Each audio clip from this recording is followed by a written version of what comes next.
Thank you so much Arvind గారు. ఒకసారి ఇదే లైవ్లో మరొక అంశం గురించి కూడా డిస్కస్ చేద్దాం. సో మేబీ సతీష్ కుమార్ గారికి ఐడియా ఉండొచ్చు, అరవింద్ కుమార్ కూడా ఐడియా ఉండొచ్చు.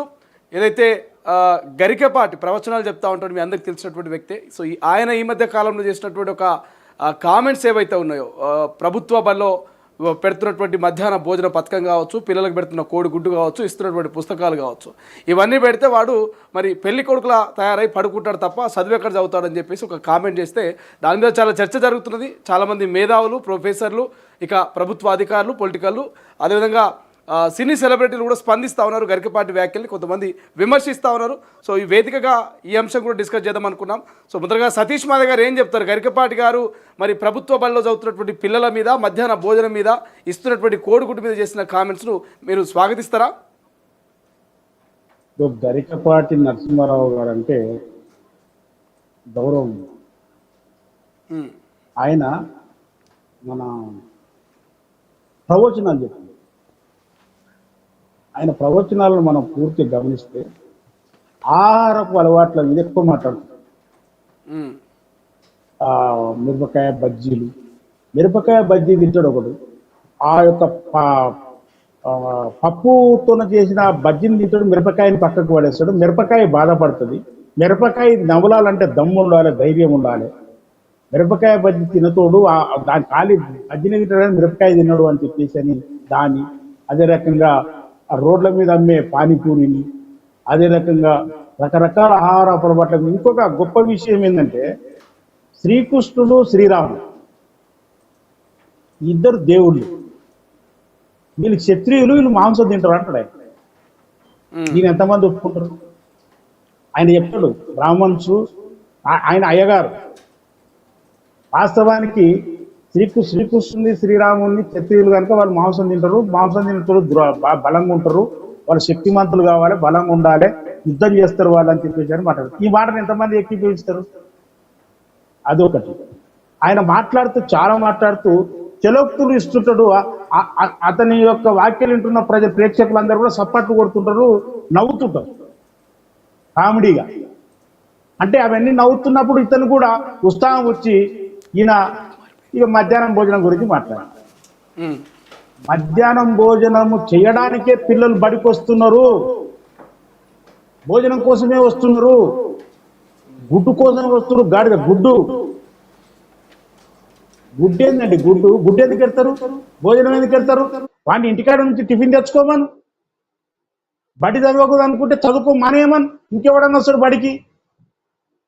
ఎంత నిజంగా ఆయన గొప్ప పండితుడు, వేద శాస్త్రాలు చదివిన బ్రాహ్మణ్స్ వాళ్ళు.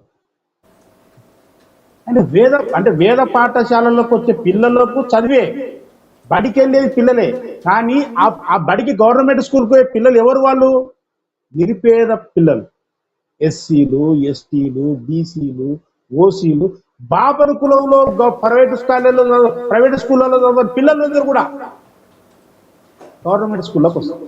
గవర్నమెంట్ స్కూల్లో చదువుతున్న పిల్లలకు ఉదయం పూట టిఫిన్ పెట్టాలని, మధ్యాహ్నం భోజనం పెట్టాలని, దాంట్లో గుడ్డు పెట్టాలని, పౌష్టికమైన ఆహారం ఇవ్వాలని, వాళ్ళు శరీర దాడుగా బాగుండాలి, మేధస్సు పెరగాలనే ఉద్దేశంతోనే ప్రభుత్వము లక్షల కోట్ల రూపాయలు ఖర్చు పెట్టి మధ్యాహ్న భోజన పథకాలు కేంద్ర రాష్ట్ర ప్రభుత్వాలు చేస్తున్నాయి. మళ్ళీ ఆ పథకాన్ని ఈయన ఏ రకంగా అర్థం చేసుకున్నాడు? వాళ్ళకి భోజనం ఎందుకు వెళ్తారండి? వాళ్ళు ఇంటికాంచి టిఫిన్ తెచ్చుకోలేరు వాళ్ళు. ఎందుకంటే వాళ్ళ అమ్మ నాన్న ఇంటికాడ ఉండరు, వాళ్ళు కూలి పడిపోతారు. వీడు మధ్యాహ్నానికి ఇంటికి పోతే ఇంటికాడ తిండి ఉండదు. అందుకనే ప్రభుత్వం తల్లిలాగా భోజనం పెడుతుంది. ఈరోజు ప్రభుత్వం అనేది తల్లి లాంటిది, అందుకనే తిండి పెడుతుంది.